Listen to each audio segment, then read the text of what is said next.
floating hand over his head, officially pronounced dead. Oh, pause, the walrus who brings sweet death to all of us. One of the interesting things about Reeves' book is that he structures it such that the reader is, at first, only exposed to the same information that a reasonably tuned-in Beatles fan would have had at the time. Significantly later in the book, he clues us in on the most likely actual origin points for the conspiracy. So now let's rewind the clock a little bit and take a look at those candidates, starting with a serious but non-fatal car accident that really did happen in early 1967. That night, Paul was riding in Mick Jagger's car, along with some other Stones, on the way to a party at Keith's house. He feels so cool just saying that sentence. Clearly, if you're going to the home of Keith Richards for a party with other rock stars, you're gonna need to bring some drugs. Duh. But on the other hand, it wouldn't do for the cops to bust a bunch of rock legends driving in a car full of contraband, so they made a flunky drive the drugs over for them. In this case, a scenester named Mohammed Hadiji, who was behind the wheel of none other than Paul's black Mini Cooper when he crashed the car on the M1 outside of London. Apparently, Hadiji had some injuries that required treatment at the hospital, but before the EMTs showed up, he was still able to unload the contraband and avoid serious charges. The reason this story concerns us is that Hadiji, who again recovered fully from his superficial injuries, was roughly Paul's build and had a similar hair color, and he was taken away on a stretcher from an accident in which Paul McCartney's actual honest-to-God car was smashed up. Naturally, some Beatles fans noticed and assumed that Paul was injured, and indeed, Reeves reproduces a small feature from a 1967 Beatles fan magazine, assuring readers that while Paul's car was in an accident, the cute one himself was right as rain and wasn't even involved. Meaning that an initial rumor 2 years before the Paul is dead fever broke clearly had at least some fans telling a story similar to the conspiracy's final form, though the alleged 1966 accident that would later be proposed didn't have any real-life correlate. True. And then the second item that seems likely to have presaged and helped to generate the 1969 rumor is a song by an erstwhile singer-songwriter and eventual musical Svengali behind 70s middle-of-the-road rock stalwarts Grand Funk Railroad, named Terry Knight. And why are we going to talk about this guy? Because during his brief and not particularly distinguished singer-songwriter career, he was invited to sign to Apple Corps Limited, the record label that the Beatles created to put out their own and other artists' music. While he was touring the London offices in mid-68, he took the chance to observe a Fab Four recording session and had a front row seat to the kind of in-group bickering that marked the beginning of the end of the greatest band in the history of the world. I warned you. Stories of the band's contentious dissolution are thick on the ground, especially since the masterful Peter Jackson-produced Get Back documentary gave lunatics like me a smorgasbord of footage of the fractious recording of the band's penultimate album, Let It Be, when they truly entered their final dysfunctional period as a going concern. He knows it's the last album released, but Abbey Road was the last one recorded. The reason Mr. Knight's observations of the band's interpersonal strife are important is that while he passed on signing to Apple, he did channel his inspiration from the studio visit into a song titled St. Paul. It sounds like this. I looked into the sky, everything was high, higher than it seemed to be to me, standing by the sea, thinking I was free. Did I hear you call, or was I dreaming then, St. Paul? You say it's a fool who plays it cool, sir, and if tomorrow comes, you know they'll all hear St. Paul say,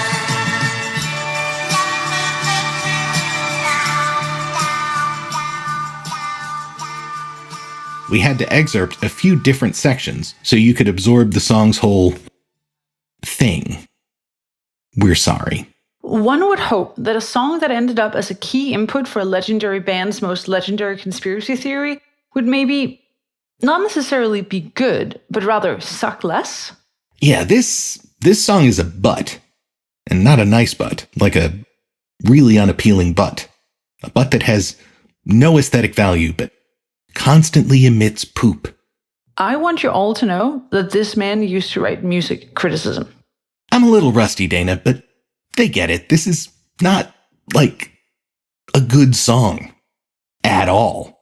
But it is, for our purposes, important, in that its poorly written and overwrought lyrics combine allusions to the St. Paul of the Christian New Testament with the long-suffering, bass-playing, interpersonal conflict-smoothing Beatle.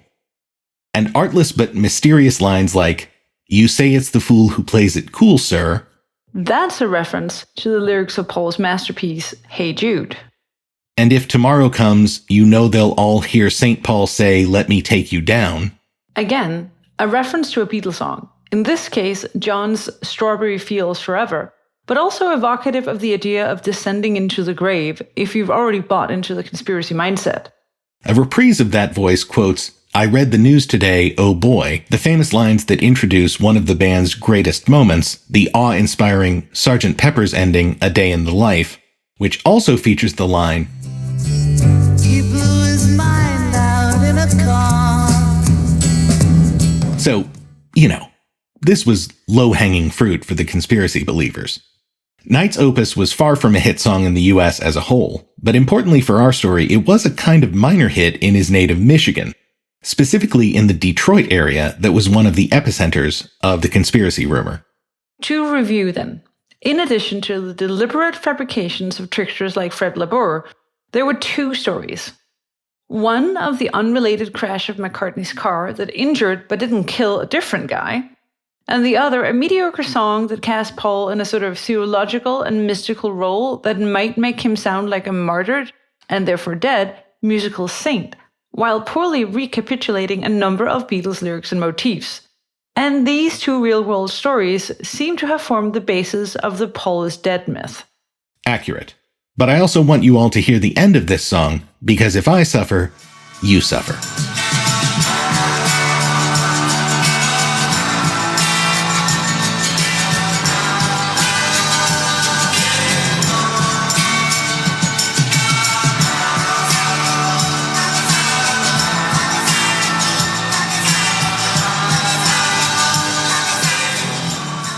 Boy, that really sounds like a copyright violation just waiting to be litigated. It does, which leads us to one of the mysteries of this song that, at least according to Mr. Reeve, remains unsolved as of the most recent edition of his book. Why exactly did Knight's forgotten song end up being published by Maclen Music, the American subsidiary of the band's Northern Songs publishing company? And sure, this might be mysterious, except for the fact that Knight's song was temporarily pulled from production because the Beatles' lawyers sent a cease and desist letter to the record company based on Knight's very liberal and aforementioned use of Beatles lyrics and musical motifs. So it appears that Knight's people cut a deal with the Beatles people, and he was able to release the song while paying a chunk of the proceeds to the Beatles, along with the publishing rights. That seems eminently plausible. But even beyond the two likely honest-to-God real origin points of the later conspiracy, Reeve also points out some really confusing aspects to the story. For example, it seems like for dedicated Beatles fans who made up the core of the conspiracy theorizing, this rumor should have been absolutely terrible news. And yet nobody among these supposed believers reacted with tears and anguish to the idea that one of their heroes had died. Contrast, for example, the completely understandable and very public mourning that greeted the tragic, undeniably real assassination of John Lennon 11 years later. That's an interesting point. These fans supposedly believed the real Paul was dead, but it made them intrigued and insistent rather than devastated and mournful. So it seems like they didn't really believe it? I hate to bring up the topic we recently put to bed, but there is certainly an aspect of this conspiracy that reflects the hideous QAnon. That is, many clue hunters were more interested in the idea of group puzzle solving that everyone could participate in, and where they could feel like they were uncovering hidden truths, even if the story itself was completely implausible. Of course, no one ended up assaulting a major democracy's center of government, in the Beatles' case. Reeve's book dutifully documents 140 distinct clues that the sleuths, and when we say sleuths, we mean, again, very, very high and Beatle-obsessed college kids, came up with based solely on the Beatles' own recordings. These include some that are kinda plausible if you accept the loony overall theory. including many of the aforementioned items like I Buried Paul. But to choose another essentially at random from this list, quote, in the song Hey Bulldog, there is a lyric, "You may think you know me, but you haven't got a clue." This is William Campbell saying that while he looks like Paul, he is not Paul. Remember that Campbell is supposedly the Scotsman who was chosen to replace Paul and then was surgically altered to resemble him even more closely. However, as fans would surely know, that song was written and sung by John, not Paul. And also, we would observe, it doesn't on its face have anything whatsoever to do with the supposed conspiracy. The vast preponderance of these 140 clues are like this. To be fair to these detectives, and as we mentioned earlier, the Beatles did have a pronounced habit of toying with the more obsessive clue seekers in their fandom. Referring to his previous nonsense masterpiece, I Am the Walrus, Lennon deliberately provoked new questions a year later with this line in Glass Onion on the White Album. Well, here's another clue for you all. The walrus was Paul. What does that mean? Not a goddamn thing. It was deliberately put there to confuse the searchers. But when the conspirators ask, if Paul isn't dead, why are the Beatles leaving these clues that tell us he is? The most straightforward answer is, they're not. At least not in the way that you mean. But then, of course, deliberate things like that Glass Onion mention, among others, blur the picture enough that some listeners could still feel justified in their beliefs. Also remember that the Beatles and their contemporaries were at the beginning of the rise of the rock album as major artistic statement. And the in-jokes the band put into such iconic pieces as their cover for the legendary Sgt. Pepper's seemed, hell, probably were designed for the young people who were getting stoned in their millions and dropping the record onto the turntable for the 400th time to gaze deeply at as they listened, pondering the many visual and audio secrets to be found therein. Perhaps as a result of this, a conspiracist subgroup popped up whose suggestions were even more difficult to disprove, that being what came to be known as the Beatles hoax faction. These fans didn't believe Paul had actually died, but were positive the band had deliberately larded their work with clues that would cause fans to come to that false conclusion. This perspective was perhaps most effectively bolstered by the fact that, during the Paul is Dead phenomenon, the Beatles albums sold even better than they had before, so that the recently released Abbey Road exceeded even the lofty sales expectations that had preceded its release.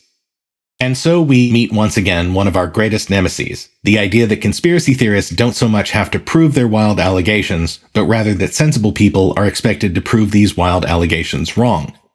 Which, given the numerous, yeah, but still, and, but what about this completely unrelated and unsubstantiated thing I just came up with, helps you understand why exasperated adults in the room, like columnist Ray Connolly in the London Evening Standard, were reduced to quotes like, "McCartney is alive. I have this on very good authority, he told me himself." Or the long-suffering and aforementioned Beatles publicist Derek Taylor, who told DJ Russ Gibb, "Paul McCartney isn't dead, and the only proof we have that he's alive at this point is that he is. You don't have to do any more than that to prove you're alive, except be alive." Which, obviously.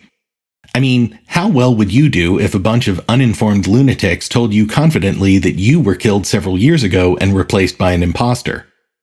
How would you prove they were wrong? But again, there is no indication whatever that the lads themselves did anything to create or encourage the remarkable example of shared delusion that is the Paul is dead meme. Perhaps the high point of the conspiracy period was Paul McCartney, the complete story told for the first and last time, a televised mock courtroom scene where famous real-life attorney F. Lee Bailey argued before a fake jury the case for Macca being several years dead and his band having covered the fact up with a remarkably good doppelganger and a great deal of skullduggery. Jesuit would include a piece of this audio here, but the show was only aired once on a local New York station on November 30th, 1969, and the videotape completely vanished. As Reeves noted, it remains one of the most elusive and sought-after pieces of Beatles-related media among the truly devoted fandom. Sitting in your coffee box yesterday and today, forming dressed in spots and covered in their babies.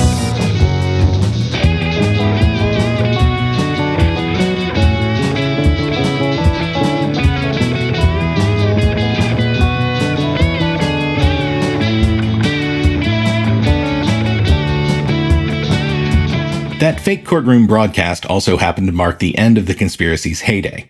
By early 1970, everyone but the super diehards had moved on to other obsessions, and those who were confused by the implausibility and brief ubiquity of the whole Mishigas were left to ponder the what and why in retrospect.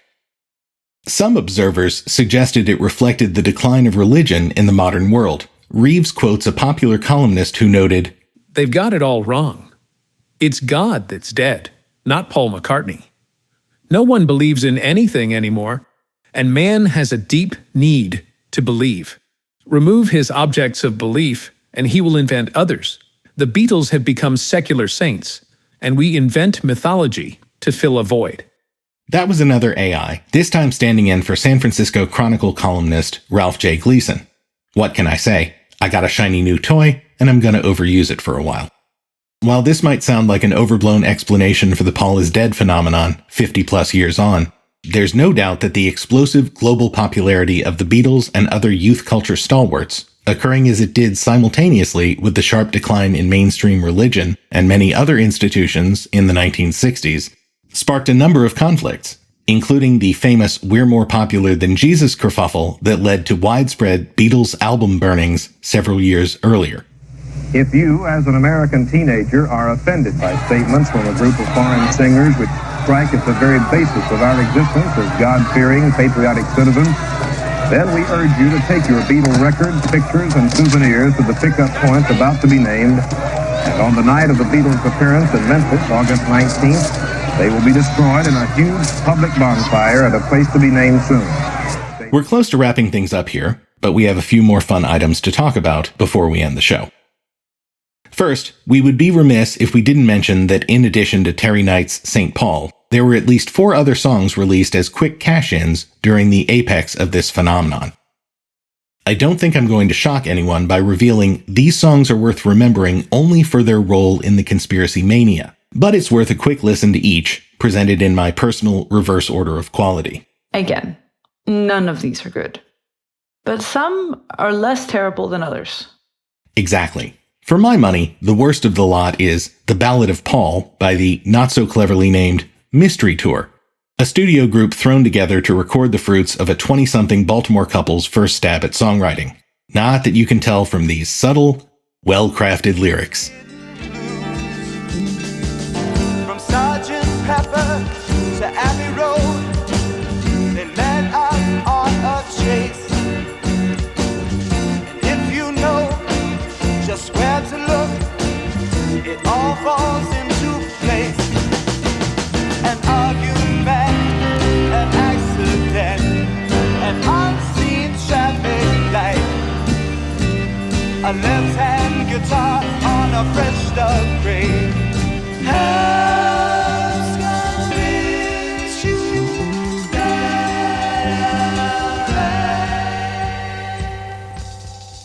Slots 2 and 3 are kind of a toss-up. They're both rough, garage rocky, and not particularly notable, but I'm gonna place Brother Paul by Billy Shears and the All-Americans. Are you getting older or just getting colder? Brother Paul, where did you fall and are you still alone? Can you hear me singing, Brother Paul? Can you stand and sing your song? Did you hear the trumpet when it called? Just a bit below the effort by Zacharias and the Tree People for 2 reasons. First, the latter offers some tight vocal harmonies on the chorus, and second, it boasts a kinda clever title. We're all Paul bearers. Get it? We're all Paul bearers. We're all Paul bearers. You and I. After those, I am not sure. I'm eager to hear the best of the bunch. So Long Paul is clearly a significant improvement on these, if only due to the professionalism and competence with which it was composed, played, produced, and sung. That's hardly surprising because the credited artist, Werbly Finster, was the pen name of the undeniably talented Spanish guitarist Jose Feliciano, fresh off his wildly popular cover of The Doors' Light My Fire. The news can't send it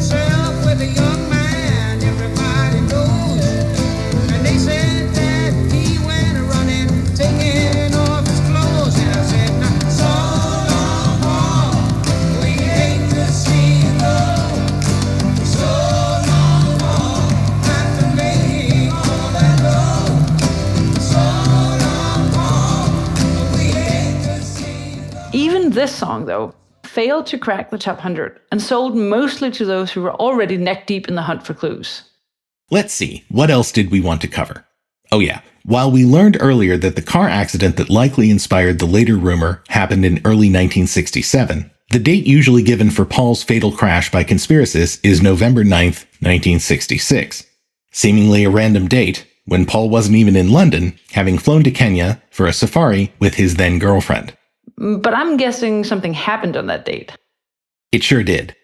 Somebody at some point in the story chose that date as an allusion to the event that many saw as the beginning of the death of the Beatles. Specifically, that's the exact day that John Lennon attended an art show and met Yoko Ono.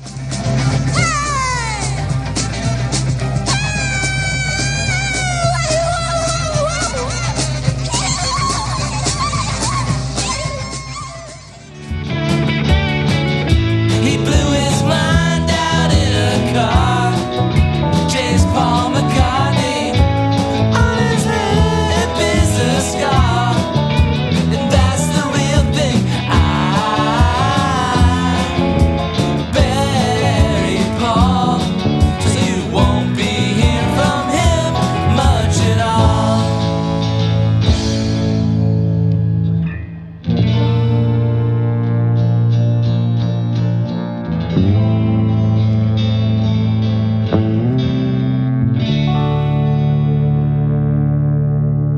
And so, as the 70s dawned, the Beatles finally broke up, started releasing solo albums, and the world mourned and moved on. Oddly, the Paul is dead motif stuck around, though. Even if no one believed it, it became part of the nostalgia with which people looked back on the strange days of their youth as they inevitably aged into the boomers we all know and love today. Hi, Mom and Dad. Even McCartney has used the motif whimsically, naming his 1993 album Paul is Live, and on the cover reprising his walk across the infamous Abbey Road, this time trailing behind his dog. And crucially, wearing shoes. My personal favorite moment in the post-life of the theory was when Macca appeared on the endearingly silly Chris Farley Show segment on SNL. Hey, you remember when you were with the Beatles and you were supposed to be dead and there's all these clues that you'd play some song backwards and it'd say like Paul is dead and everyone thought that you were dead or something. Yep. That was a hoax, right? Yeah, I wasn't really dead. Right. Finally, we should acknowledge that, while as we noted the world has long moved on, treating Paul is dead as a sort of nostalgic punchline, there are those who still take this whole thing almost absurdly seriously, as this show's longtime listeners probably suspected.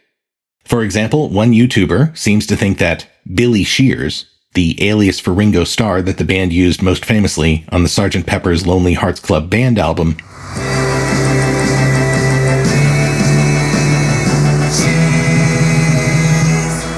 is actually the name of the guy who replaced Paul upon his death. He proves this by playing two different renditions of the Beatles classic Here, There, and Everywhere, one by a pre-death, That is, pre-1967. Paul, And hoping I'm always there. I'll be there and everywhere, here, there, and everywhere. and one by a post-death And therefore, actually sung by an imposter. version that, based on the fashion Paul's sporting in the accompanying image, seems to date from the early 1990s. In other words, more than 25 years after the first recording. Watching her eyes and hoping I'm always there. I will be here, there, and everywhere. Here, there, and everywhere. The video's creator tries to make his case by pointing out that the two singers sound a bit different. You know, the way you sound a little bit different than the you of 25 years ago? and that they sing certain words for different lengths of time. Perhaps never having heard of singers interpreting their own work when singing it live, in order to keep the material fresh for themselves and their audience. This video is fascinating in its complete failure to convince anyone who's ever heard any artist perform any song on 2 different occasions. But the current YouTube standard bearer of the quixotic Justice for James Paul McCartney movement is almost certainly a channel titled, remind me, Dana? It's called Justice for James Paul McCartney? Yes, and it's clear that this person is sick and tired of the fake Paul, a man he names as Billy Shepherd, and his willing collaborators covering up the cute Beatles' tragic and early death. And he, the creator of this channel, is never actually identified as a man, but come on. Can you imagine a woman spending this much time on this? the presumable he behind the channel attempts to prove his point through an array of videos where he has collected various clues. Unfortunately, these use the popular format where text is displayed on screen in lieu of vocal narration, so any audio excerpts I might grab would not be as evocative as I might hope, so I'll just try and give you a feel for the type of argumentation we're dealing with here. For example, he finds it more than a little suspicious that while Paul, and presumably John, took the lead in the band's many early interviews, these days Ringo puts the fake Paul, our channel creator, cleverly calls this doppelganger Fall, in his place by regularly talking first when the two living Beatles are interviewed together. Wow. It is basically the Zapruder film of the Paul is dead conspiracy. Indeed, super convincing.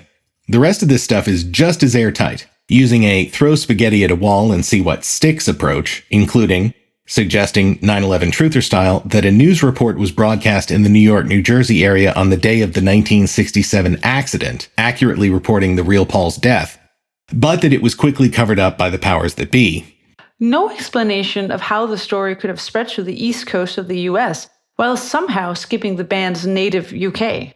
There are also videos highlighting the supposed facial differences between Paul and Fall, even after the latter's imagined plastic surgery. Plus, an interview supposedly filmed a few days after Paul's father's death, in which Fall isn't upset enough at the man's passing. Maybe because it wasn't his father after all? Dun dun dun. Ghoulish, right? And of course, there are a number of videos highlighting the supposed album art and lyrical clues we covered earlier, including at least one that was new to us and works as an audio excerpt. And so we present the argument that the famous chorus of Let It Be, when played backward, repeatedly declares, "He is dead." Does it? You decide.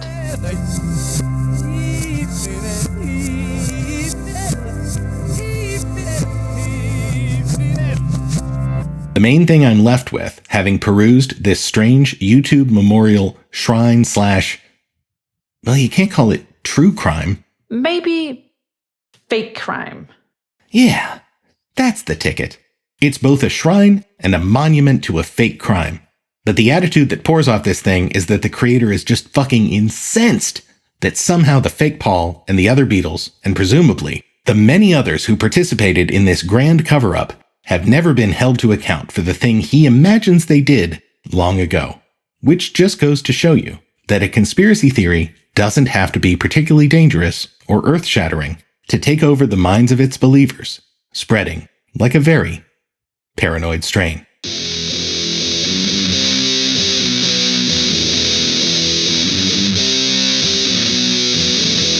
This has been a Paranoid Strain, which is why we're not going to do the whole credits spiel. As usual, I'd like to thank Dana and her dulcet Northern European interjections, as well as the slightly uncanny, but pretty fun to create, pronouncements of our new AI buddies. I want to give an extra big shout out to Daniel Arizona, who composed that banger of a Paul is Dead theme song you've heard throughout this story way back in 2018, and whom I've made to wait almost 6 years to finally hear it in an episode. In honor of his songwriting chops, I've included a full-length version at the very end of the theme song. Stick around to hear it in all of its majesty. And with that, there's nothing left to do except remind you that I'll be in your ears with the first episode of our huge new UFO and Alien series in a couple of weeks, and that in the meantime, the world may be chaotic, but it's not out to get you.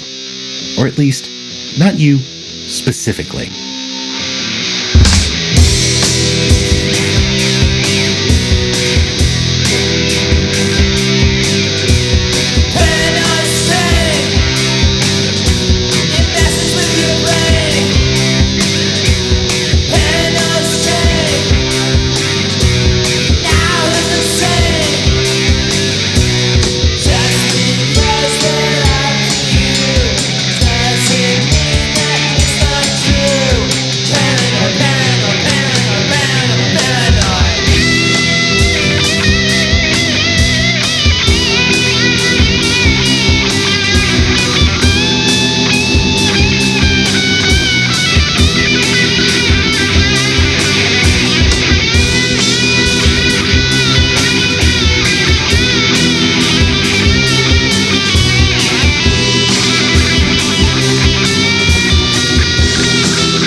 feels forever, but also evocative of the idea of descending into the grave if you've already bought into the conspiracy mindset. When I was little, I thought it was that strawberries feel forever, like they have feelings for forever. And I just always sort of puzzled about that. I was like, that's maybe they sort of keep having feelings after you eat them, or maybe when you poop out the seeds and they turn into new strawberry plants, like maybe that's the feelings, or oh my God, maybe all fruit is sentient and sentient. It's just, I was quite old when I was like, oh, it's a field. I see.